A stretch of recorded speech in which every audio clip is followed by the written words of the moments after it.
During COVID, landlords lost not only a lot of rental income, they in essence lost control of their properties as well. Because while tenants had the ability to legally not pay rent for a certain amount of time, the landlords still had to pay their mortgage, they still had to pay utilities of the property, the repair, the maintenance, insurance, property taxes. They had to pay everything. So not only did they lose that rental income that they were used to on this investment that they've been, in essence saving their whole lives for, but they also lost control of the property because they couldn't enforce any of the rules that are normally in place in a rental agreement. It went away. And I think that experience, I would imagine, has soured a lot of apartment building landlords to owning that kind of investment. And I would think they'd be much better served by having the opportunity to own a retail property. They just don't have the experience of knowing how to do that. And that's what we bring to the table.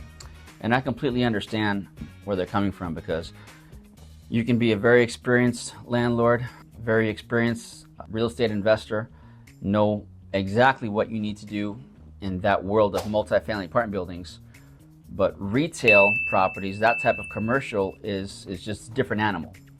It's not the same. There's a lot of other intricacies that need to be taken into account. And if you haven't done it, it's very difficult. But when you have a broker advising you who that's their wheelhouse, it makes it much easier. And then you realize once you do it, most people that I've helped do that never go back. And they will only want to own retail after that. They will never look back on apartment buildings because it's just so different in terms of the management required. There basically is none. In terms of, you hear a lot about passive income. Passive, if you own an apartment building, there's nothing passive about owning and managing an apartment building. But owning an absolute triple net retail site, that is completely hands-off. And clients that I have that have done it just never go back.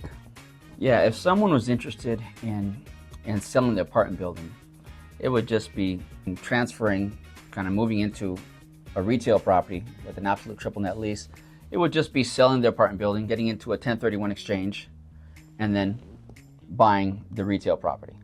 It's pretty simple. It just would take whatever time it took to sell the apartment building, buy the other property. It can be done in conjunction. I've done it where we sell an apartment building, that escrow closes on a Monday, and the escrow to buy the retail property closes on a Wednesday or a Thursday.